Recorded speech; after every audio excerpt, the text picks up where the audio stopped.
और जावेद अख्तर साहब ने प्रधानमंत्री को एक चिट्ठी लिखी थी कि आप सिर्फ सोनम सर से एक डायलॉग इनिशिएट करिए, सुनिए तो सही है कि वो क्या कह रहे हैं। और हम जो है प्रेस के पास नहीं जाएंगे, हम आपको डायरेक्टली बोल रहे हैं।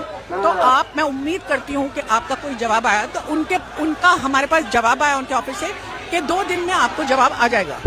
हम वेट करते रहे, 2 दिन हो गए, 3 दिन हो गए, 4 दिन हो गए, तब मैं यहाँ आई हूँ और ये पूछने के लिए आई हूँ इन सब साथियों के साथ कि ऐसा क्या मांग लिया, ऐसा क्या आप जो है इस पूरे जो है मिशन को उसको गलत तरीके से पेश कर रहे हैं। जो लड़कियों के साथ रात में जो बाथरूम जा रही हैं, उनको जिस तरह के शब्द सुना जाते हैं, मुझे शर्म आती है कि हमारे ही मुल्क के लोग ऐसा कह सकते हैं। लेकिन हमको डरना नहीं है।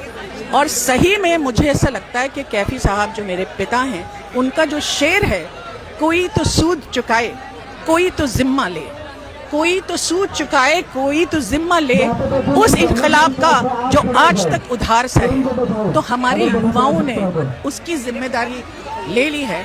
और पूरी दुनिया में जब रेवोल्यूशन आया है, हमने देखा है कि युवा पीढ़ी उसको उसके बिल्कुल इनिशिएट करने में लीडरशिप ने 36 में हम लोग भूख हड़ताल पर 5 लोग बैठे थे 5 दिन के लिए।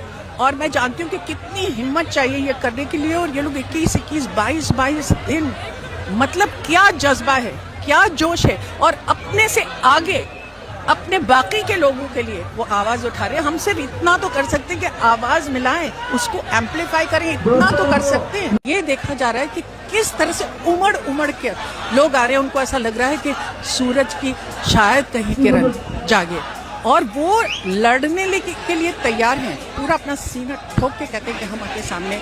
तो मैं तो हमारे जो स्टूडेंट्स हैं, जो इतनी बहादुरी ने जिन्होंने दिखाई है, सोनम सर जो उनके इतने अच्छे से लीड कर रहे हैं, उनके समर्थन में आई हूँ, उनकी प्रशंसा करने आई हूँ और उनकी आवाज़ से अपनी आवाज़ मिलाने के लिए आई हूँ। देखिए, ये बहुत हमारे मुल्क में नेता बोलते हैं कि हमारी जो युवा है वो हमारी सबसे बड़ी ताकत है, सबसे बड़ी शक्ति है। तो आज जब युवा जो स्टूडेंट्स हैं, जिनमें से कईयों ने खुदकुशी की, जिनके माँ बाप अभी भी अपना खून पसीना देकर उनको पढ़ाते हैं, वो आपसे जवाब मांग रहे हैं, तो ये चुप्पी क्यों?